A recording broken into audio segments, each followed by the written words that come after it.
Betsy Cohen-Callis, Claire Kinberg, and Rena Bernards, who had been leaders of New Jewish Agenda, met with Helen Bennett and Ilana Lerman, activists with IfNotNow, a group that seeks to end American Jewish support for the Israeli occupation, in a dialogue facilitated by Eliza Becker of the American Jewish Peace Archive. New Jewish Agenda was a multi-issue grassroots organization founded in December 1980 as a Jewish voice among progressives and a progressive voice among Jews. The group endorsed the two-state solution in recognition of the PLO, positions which were controversial in their time.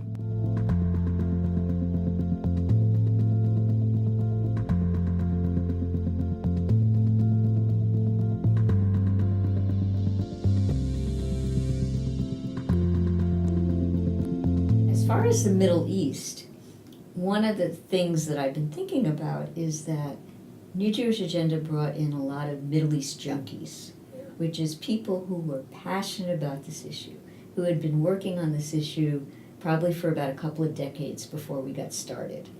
And that they came in ready to work, ready to share their opinions and their knowledge, and we had very few women in that category. When I think of, maybe there were a couple women who took leadership on the Middle East. Debbie, Dina Hurwitz, but I could list many, many more names of men to which this was really their passion and why they were in the organization. So I think that created a tension.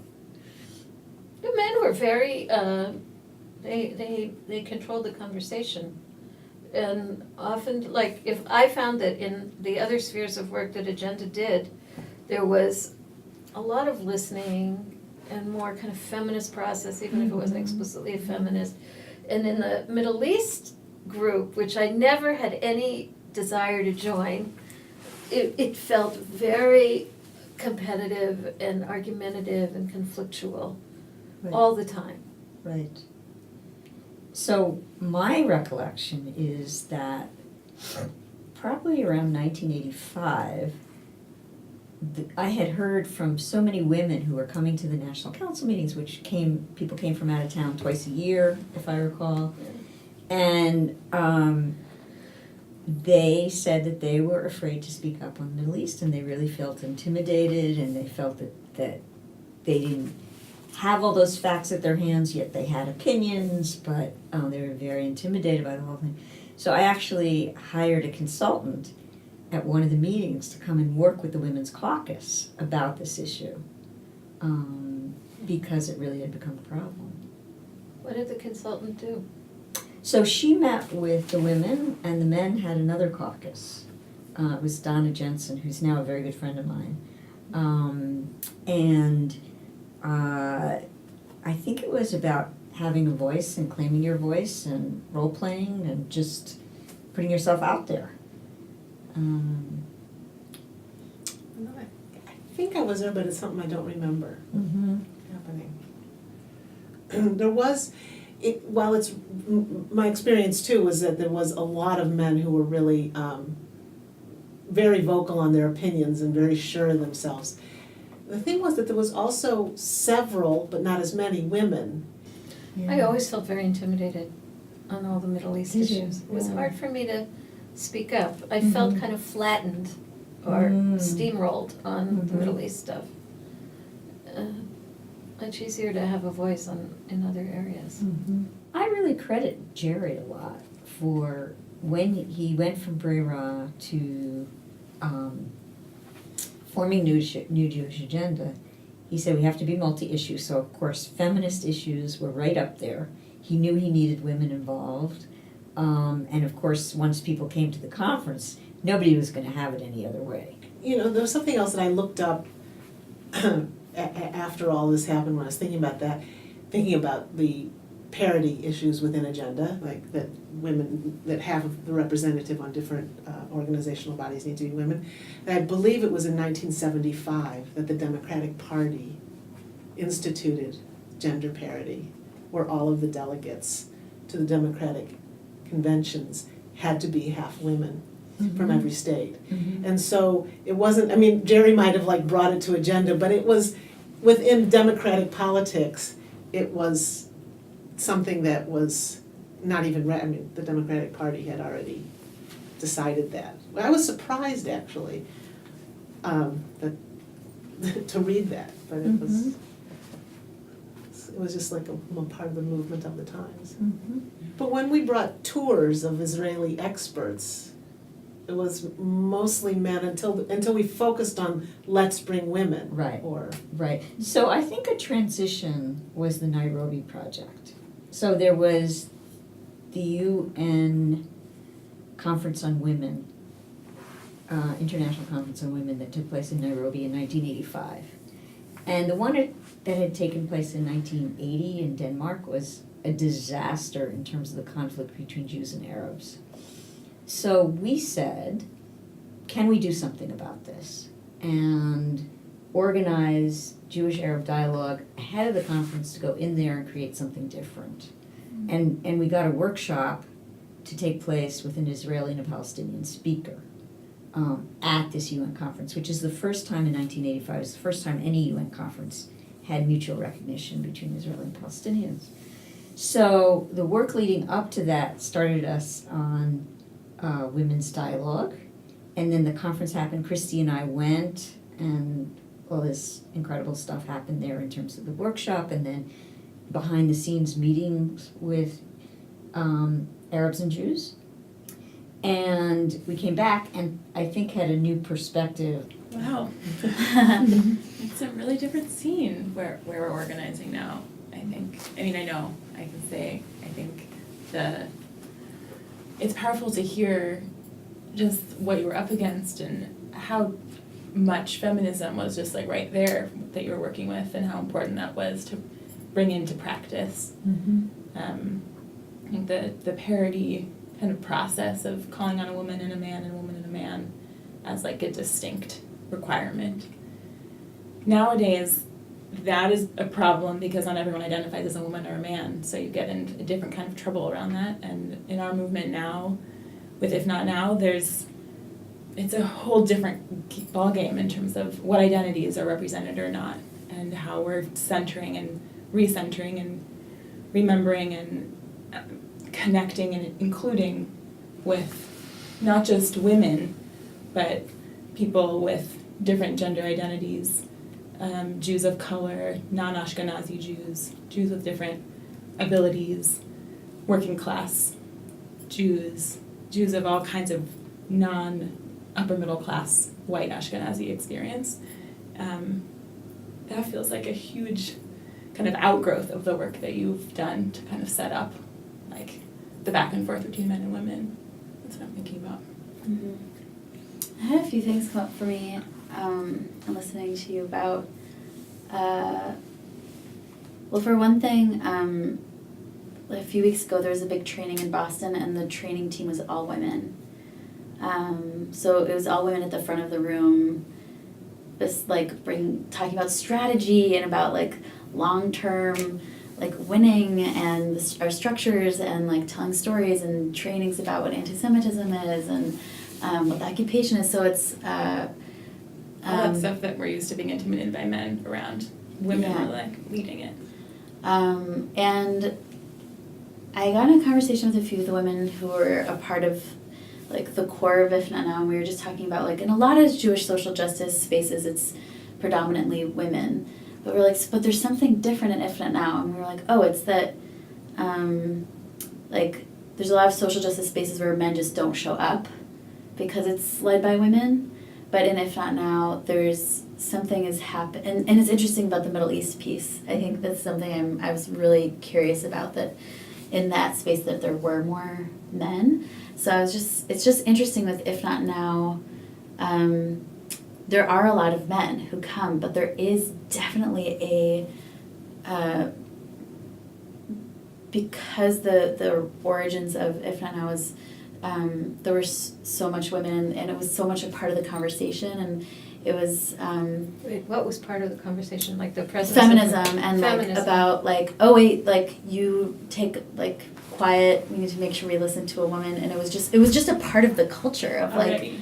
already. That's also what like activist culture is like these days Yeah. on the left, and a lot of the intersection of what If Not Now is, which sounds like it was also true in your time, where it's the left and Jewishness coming together, and the left nowadays is like really actively about equalizing and like centering people who don't usually get centered in traditional infrastructure of society. Yeah, so now it's interesting that there are a lot of men who get attracted to If Not Now, but are really clear that it's a women run thing. Well, what's interesting about the attracting the junkies element, which it sounds like really was at the core of why this setup got set up that way, the work that we're doing is new in a certain way, but the junkies in our generation have been attracted already to a lot of other kinds of work on this issue. So there are a lot of junkies attracted to J Street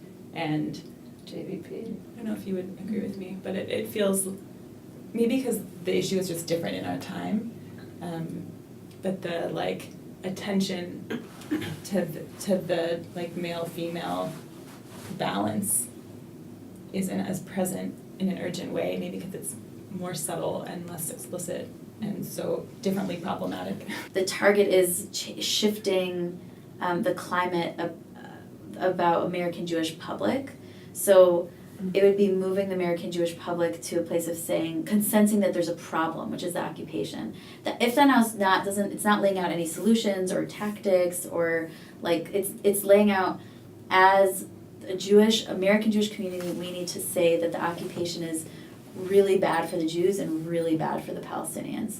And we can no longer just say we stand behind Israel, no ifs, ands, or buts, which is what the establishment is putting out there right now and saying we represent the Jewish community in this way. So it's shifting, it's working on and in a lot of the Jewish establishments, if you go in there and you ask the staff how they actually feel, like, well, I don't really agree with that, but like this is where my job is, and they're not organized and they don't feel empowered or connected enough to be able to take a stand.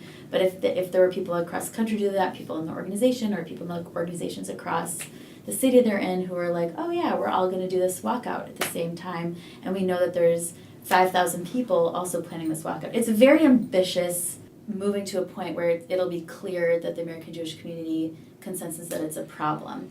And then other groups can take over and do the work of... Maybe from that point, something new will have emerged, or a different incarnation, if not now. It sounds like a good plan. So in that respect, it's actually kind of parallel to Agenda's work, which was very grassroots, and with the strategy that you reach out to grassroots American Jews, convince them that the occupation is bad and that there needs to be a two-state solution. I noticed a difference that's interesting that may affect the gender issue, which is that we had our strategy, as you just described it, is exactly right. We were going to convince them that a two-state solution was necessary, possible, would be safe for Israel. Just we had a Good whole security. lot of information. It was very information-based. Like, we're going to get this information to you, and then you're going to agree with us and join us. Not necessarily join our organization, but, Our thinking. our thinking. And what I hear more from you, which is that we're going to organize the folks that we know agree with us to take action, but it's very action-based and direct action, and you're not out to bring speaking tours and to do lectures and to write the right pamphlet, or it's not information-based, it's action-based. Am I right in the... Yeah, I think there's like, first of all, there's so many groups that are already doing the speakers and learning groups and That like movies. the New Israel Fund exists now that does events exactly like that. Or is even amazing. JSP. Like Yeah. there's so many groups and local groups, so it is more about coming together under these really basic, like dignity and freedom for all Israelis and Palestinians, things that people are kind of like no-brainer. I want to be on that side. And also there is, like, we already feel like a percolating, like, I don't feel like I can, people have all their fears about, like, I'm not smart enough or knowledgeable enough, and we're saying, like, that can't stop you from taking action So I Yeah. think that one of the ways that affect the gender dynamic is that the male Middle East junkies were very information-based.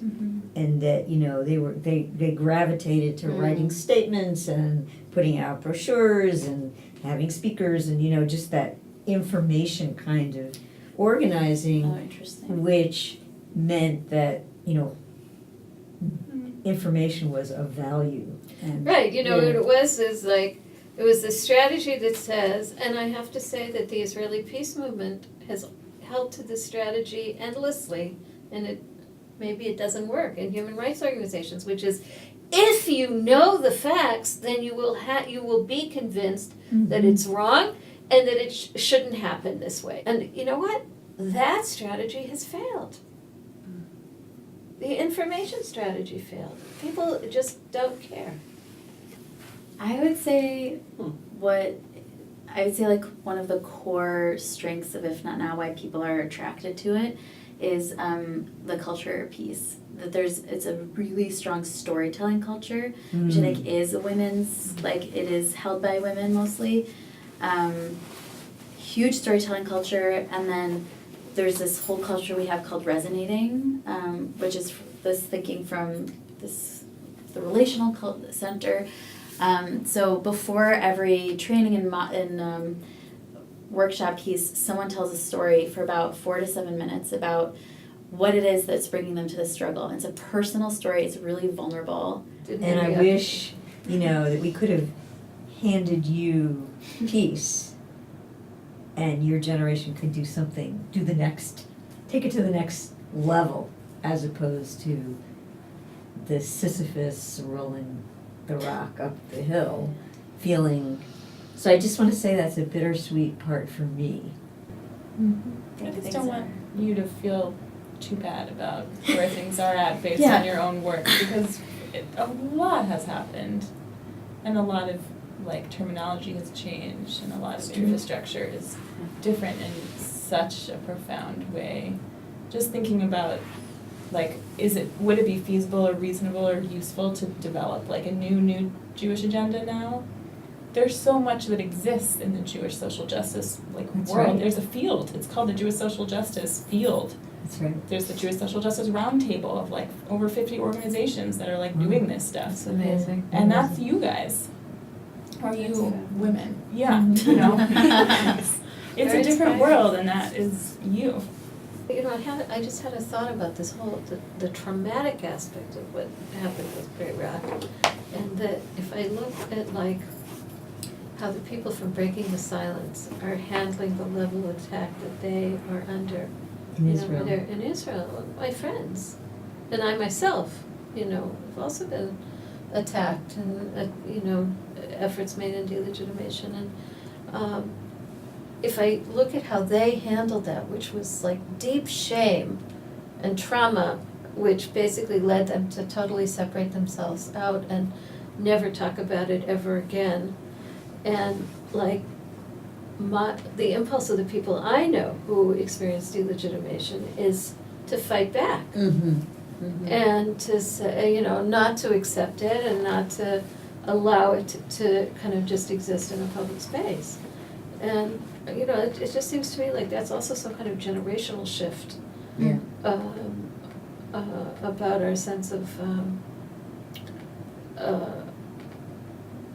what is it, you know, like how we see ourselves in our public world and how we respond to that level of attack.